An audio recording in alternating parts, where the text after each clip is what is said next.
All right, chiropractors, welcome back. Super excited today. I've got Dr. Kevin Day here with the Remarkable Practice. They've got an awesome coaching group, and he's been involved there for a while now. And I'm super excited to have him on. Dr. Kevin, thanks for joining us. Yeah, thanks for having me. Appreciate that. Yeah, you guys, the TRP group does such cool things they've got going on, and I know you're super involved with all the things there. You kind of want to give us a background of maybe who you are, where you how you got into chiropractic, how you ended up with TRP, and kind of your journey. Yeah, absolutely. I think I got my start like a lot of people where, you get out of school and you got a couple $100,000 worth of debt and, no patience and no money and like trying to figure out like how am I actually going to open a practice, right? And so I was the guy that was, not only the CEO of my newfound business, but I was also the janitor and I was the guy responsible for, virtually everything. And I in the beginning, I thought success was, just being able to see a handful of patients and, have a positive cash flow. And, as a result of that, it's like, yeah, you get to do all the marketing, you get to do all the converting, you get to do all the retaining. And, it just really didn't have any systems. And, I was able to get to where I was seeing maybe 100 or 150 a week. And I felt very, very successful. But, I began to recognize that, there's this thing called chiropractic is, it's pretty impactful in your patient's life and also in your community. And, the more people that you help and serve, the greater impact you really can make. And, that sounds like a, just kind of a nice statement to make. But, as you get a few years in practice, you really start to recognize like there's some truth behind that. And, the only way that you're ever going to be able to do more, serve more, see more, and, actually make a difference in your community is if you start to like leverage operations and produce essentially a system that way you can take care of more people. And so, again, I found success early on with, just seeing like 100 or 150 a week, but I began to recognize that that was going to be a capacity limit. And, so that was about the time that I got introduced to the Remarkable Practice. This was, toward the beginning. And, we started to implement the systems and procedures that I now get the opportunity to coach, which is pretty fun. And, we went from 150 a week to 250 really quickly. And then eventually 300. And now we're, well over 600 and we're looking to be at 700 by the end of this summer. And the beauty of it is it's not all just being done by me. It's being done by our team. And so being able to build out systems in order to be able to serve more is how, TRP has made a huge impact in my career. And so again, I'm grateful at the opportunity to be able to serve other docs that are, just getting into practice or like just haven't quite figured out the best way to operationalize their practice to be able to serve more. And that's something that really fills my cup is being able to serve those people. So that kind of went from the beginning of my career to, what we're actually doing now. But yeah, that's essentially my story in a nutshell. Yeah, Yeah. that's awesome. Holy smoke, what a difference between the 100 to 150 a week to approaching the 700 mark. You said that's a big scale difference. You know, that's a lot more people you're helping right on a regular basis. That's right. And that's where, a lot of people go wrong is they think they need this massive influx of new patients and the solution is just more new patients, more new conversion. And they couldn't be farther from the truth from that. So, we hang our hat on retention and, so that's PBA is a number that, that we all look at. And, sadly, our industry standard is 12, meaning that the average patient goes to a chiropractor and follows through with their recommendations for 12 visits. And I don't know about you, but like I haven't seen many ligaments heal or like true structural changes come in 10 to 12 visits or, time frame just a few weeks. And so one thing that we really hang our hat on is the ability to communicate effectively with the patients. And that's what I wanted to talk with you today about. Because, as your PVA or as your practice grows, your PVA should grow as well. And so this is a really good thing for listeners to know is your PVA should be 10 times the number of years that you've been in practice. So if you've been in practice for 10 years, your PVA should be 100. If you've been in practice for 15 years, your PBA should be 150. And again, like sadly, a lot of practices, their PBA is only about 12. And that's the difference that we honestly want to make in our community. Our practice, we float around 90, and my personal PBA has been 200 for the last few years, and just simply because we know how to educate our patients. And again, that's what I wanted to discuss today. Yeah. So PVA being a major metric in the long term success, what are some of the things that have been a lever to influence that PVA? You mentioned patient education. That sounds like it's pretty key for you at your practice. To us a little bit about that. What's been like the key component for patient education, and as well as any other levers that have helped you with that PVA? Yeah, absolutely. So, I think it's first a really good statement to say that, the way that you attract patients is very important, right? And that's why we're on this call today, right? So, especially with your guys' business, because we like to say that we attract to convert, like our message is the same, and that we convert to retain. And meaning that how we onboard a patient sets the foundation for retention. And so, that goes along the lines of education. Like, what are you actually teaching your patients? And I think that, we as chiropractors, we have a couple of very important roles as healthcare providers. The number one is to deliver the adjustment. But the second thing is to educate our patients. And, what are we educating our patients on? Well, I think it's the most important thing to educate our patients on how to take care of their spine and nerve system, their family's spine and nerve system, the way that we take care of our own family's spine and nerve system and our spine and nerve system, right? So I'm going to go out on a limb and assume that, most of your listeners that are chiropractors are probably never going to stop getting adjusted.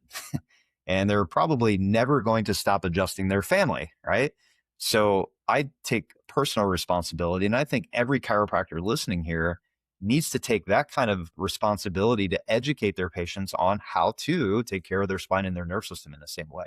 Chiropractic care makes perfect sense when you explain it, right? But very few people understand like how to explain it appropriately. That way patients are like, oh yeah, wow, that makes sense.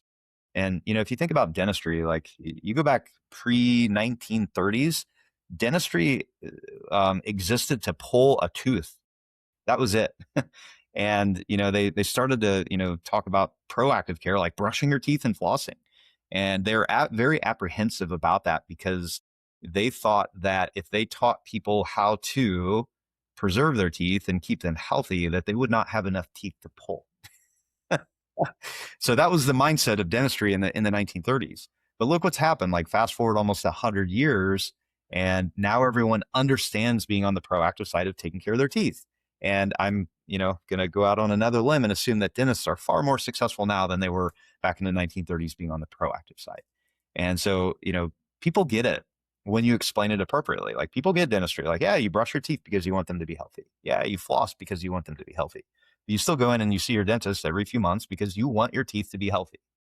And so it is very realistic. It's very possible to educate the community and our patients on like why we should take that same approach with taking care of our spine and our nerve system. So for me personally, I think that is the key to success on getting a patient to understand chiropractic care. And once they understand it, they can choose it logically. And they're not going to leave you because they see the benefit and they see the value of continuing with chiropractic care. And through that, a practice grows. And that's what makes practice fun. And a lot of the clients that I get to talk to, they get burned out. They get burned out so quickly because they're taking care of a group of people that we like to call believers, where it's like, yeah, they believe that you can help them, right? They believe they're in the right place. They've heard that chiropractic is helpful, but those people are just like a brick. They're heavy, and you can only carry so many of those people around. And everyone on the line, they know the people I'm talking about, right? Like, why does it still hurt here, doc? It hurts here after that adjustment. Can you take a look at my shoulder? Like, that's not fun. But when you take care of people that understand chiropractic care and they're like, yeah, doc, I'm feeling great. Check my spine and nerve system. Like those are the people that high five your staff on the way in and they high five your staff on the way out. Your energy is up here and practice really is fun. And you're in that state of mind where it's like you're just there serving patients. You're not playing Project Whack-A-Mole. So, I didn't want to tail off on a huge tangent, but I think it's so important to, not only educate the patients for their benefit, right? Like that's the main thing, but also for the benefit of you being able to serve your community. right? Like remarkable practices are built one patient at a time, but you can build a practice that you serve a large group of people that are there because they choose to move forward with chiropractic care and stay under chiropractic care because they see the value. And that's the fun of it. It really is. Yeah, I mean, holy smokes, what a difference it would make in the patient's lives, but also in the business itself. If you're able to fix the PVA issues and have more loyal and consistent patients, what does that look like on the other side for the business, and how does that influence, like, the growth of the business and the investment they have to make in this? Like you stated, a lot of practices are on this hunt all the time. I need new patients, I need new patients, I need new patients. So can you talk a little bit about what that looks like on the flip side once you kind of figure that out? Absolutely. And it's not saying that attraction isn't important, right? Like we need you guys to serve us, right? Like you guys are the portion of the funnel or that first gear of attraction. Like we actually have to have patients coming into our practice. But I think that you can probably agree with me that it's far less expensive to keep a patient than it is to buy a new one, right? Absolutely. Yeah. Like by far, right. So again, it's far less expensive for a person to keep an educated, happy patient that's going to refer to you than it is to buy a new one who doesn't know or understand anything. And so when you talk about the business side of it, it's exponential, the growth that occurs just by doubling your PVA. So for those of you that are listening that perhaps have never calculated your PVA, like just the quick and dirty on it is just take how many patients you see in a week or a month and divide it by the number of new patients that you've seen in that same time period, like a week or a month. That's going to give you the quick and dirty on it. But just to and then take what we call LTV or lifetime value, and, all right, like let's say that the average person, spends 25 or $2,500 at your practice, and if you just increase that PVA just a little bit more, that lifetime value is going to go up. And, therefore multiply that by every active patient that you have in your practice, and your practice is going to grow. Furthermore, you can get into, the conversation on EFTs, which is like your electronic funds transfer. You can set that up to where, they have a monthly payment that comes to your practice every month for the services that you provide. And there's such a ripple effect of that too, right? Like once you have auto EFT set up, and that's what occurs when a patient gets into corrective care or wellness care. And then you can start to like build a business because you understand how much cash flow is coming into your business every single month. And then you can start to have predictable revenue. And then you can start to set realistic bonuses for your staff. And then you can start to, bonus your staff to be motivated in order to continue to serve your patients. And then you have everyone on your team focused on the same goals. And so, it goes beyond just the financial aspect of retention, like, right. I mean, it makes it to where you're actually, serving your community through a wellness business. And like we were saying before we got started here is, the beauty of chiropractic care is when business is good, everybody wins, right? Like we serve, our community by providing something that is so impactful to the health of our community. And so of course we want that to be successful. Yeah, tell me a little bit more about like the team side and when it comes to using the rest of the team to influence patient education and retention. Obviously, like how does the team play a role in all? Yeah. And so, one thing I like to teach is every role is clinical, meaning that, how let's say that you have a back office CA that's answering the phone. Like, do they answer the phone with a smile on their face? Like you can hear a smile. You really can, right? Like that sets the tone for your practice and their expectations. And, what if the way that your staff greets that individual at the front door, like there's a polarization here, right? Like, are they greeted by first name? It's like, hey, Nick, great to see you this week. Have a seat here. Did you know we have an upcoming workshop X, Y, or Z? Or is it just like you walk in, you maybe get the side look, and like you have a seat, and then you don't hear from any member of your team until it's like, oh, it's time to go back to room one. That's a polarizing difference on there. So we say that every role is clinical because it truthfully is. Like my staff is an extension of what the vision of this practice, right? Like I have my role as a CEO and the visionary. My associates have the role of, being able to serve the patients, but my team, my support staff, like 100%, they have a clinical role in it. And so, do we educate our staff on what chiropractic care is? Absolutely. Every single week. Do we train our staff on how to communicate effectively with our team? Absolutely. Every single week. And so, yes, educating your team on, the value of chiropractic care and making sure that they have a fluency in it and that they're able to effectively communicate the vision of your practice and what chiropractic really is to your patients is essentially the next rung of the ladder. And so, when you translate that into like patient volume, a great way to look at it is, we always say the doctor training or like let's look at it this way. The first 0 patients to maybe 150 is all doctor training, like getting a doc to understand how to take care of patients and, move efficiently. But 150 to 250, maybe 300, it's all staff training and making sure that your staff knows how to effectively communicate the message of chiropractic care and to move those patients efficiently. And then beyond 300 is essentially patient training. Like, how do you actually train your patients to be good patients, right? But that staff training is such a crucial part. And that's where a lot of docs get hung up, right? Like, I bet a lot of the people on the line right here, they're in that 80 visits a week to about 150 visits a week. And they're just looking for like, can I get that breakthrough? It's staff training. Like, teach your patient or teach your staff members like the value of chiropractic care and teach them how to communicate that effectively with their patients. There's no better time spent for a CEO than to train your staff on how to effectively communicate with your patients. And a great litmus test, I'll summarize it with this, is are you taking care of your staff members' families and the people in their sphere of influence, right? Like the average person has 47 unique contacts that they communicate with on a regular basis. How many of those 47 unique contacts of the people that you employ are you taking care of? It's a great litmus test to make sure that your team understands what it is that you're actually doing there. And if they do not, perhaps they don't belong on your team, which is a different conversation and an entirely different podcast.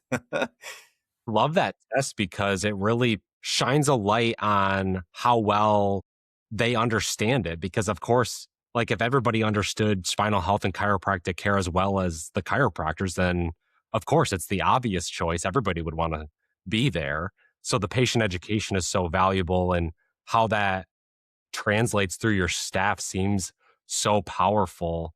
Do you ever see any like mistakes when it comes to the patient education or the PVA building and using the team? Like, what are some of the common pitfalls that you find when docs are trying to do that team training and utilize the staff to be an extension of themselves and to actually do the patient education in the office with, in the time crunch of things, and you're trying to move and groove throughout the day?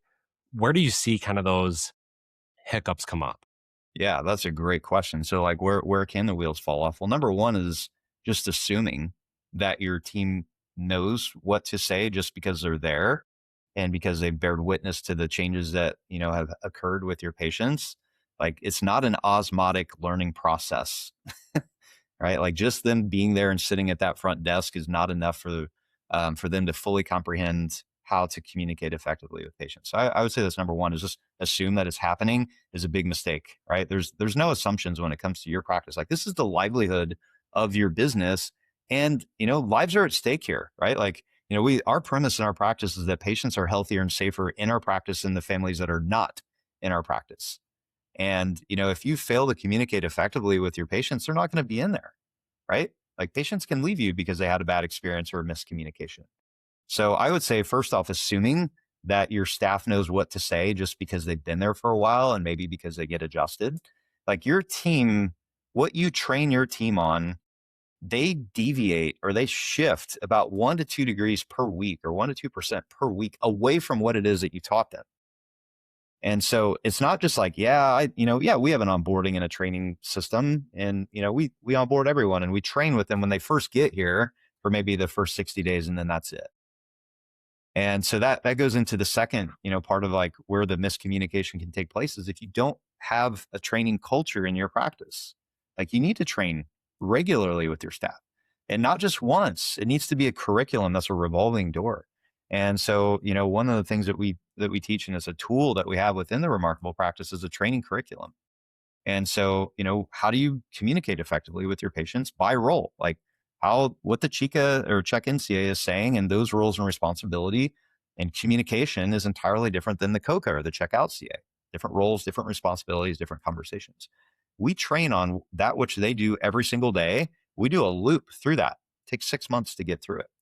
And so that would be the second deficit is, the first is just assuming that they know, but the second is when they don't have a training curriculum in place to actually educate your staff.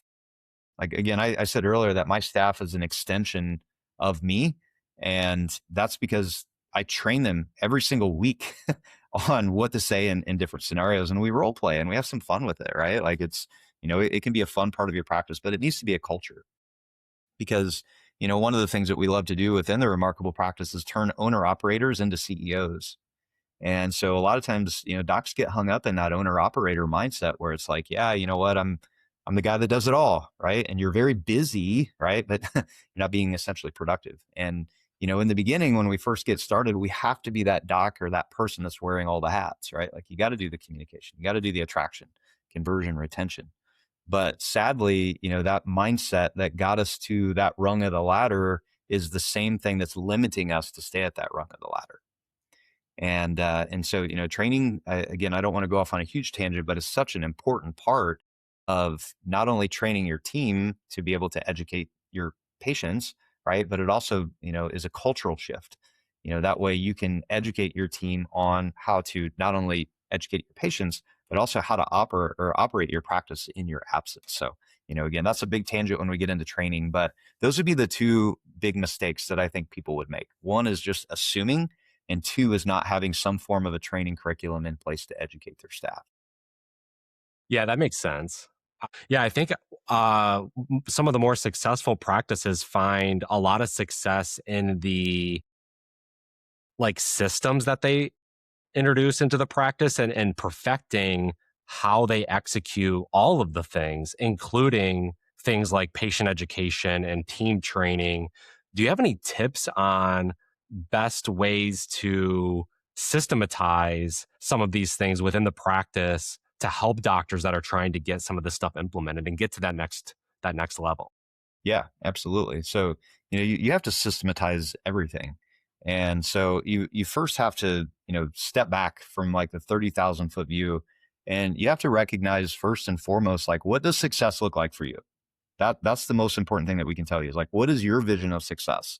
Like once you have that in place, then you can start to, become the leader that you need to be, but then you can start to put the systems in place that are going to help you recognize or fulfill the vision that you have for your practice. I think that's the most important thing. But then when it comes down to like, all right, what are the actual systems in place? Well, we look at a chiropractic practice like any other business, like you have 5 domains.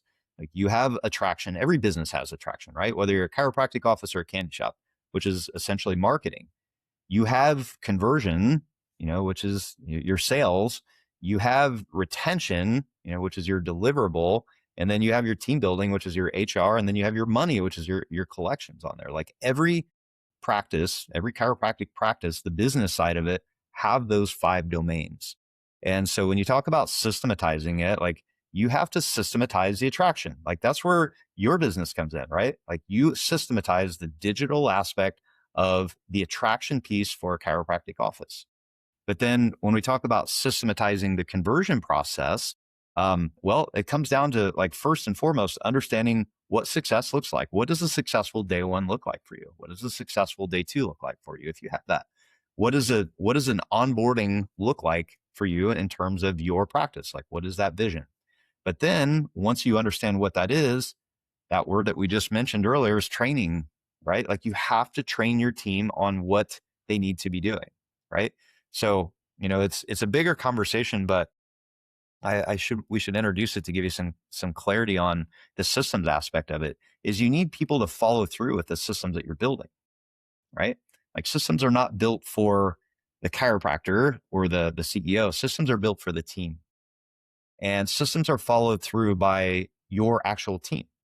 And so I'll introduce, another concept, which is the 4 R's. So we have to have the right person on the team, right? We have to have the right person in the right seat. So we like to say that God only makes geniuses. And so, people are wired differently. And, some people are naturally wired for attraction. And other people are naturally wired for conversion. Other people are naturally wired for retention. But we have to make sure that we have the right person in the right seat. So sometimes it's just taking inventory of the people that you have on your team, and maybe it's moving them around to put them in a seat that's going to optimize them. So the right person in the right seat, and then we have to train them to do the right work the right way. And I think that's such an important concept when we talk about delivering systems through your practice is you not only have to have the vision, like, all right, where are we taking this thing and how are we actually going to go about doing it? But then we have to make sure that we have those right people, that they're in the right seat, that they can be, or that they can excel in. And then we have to train that person to do the right work the right way.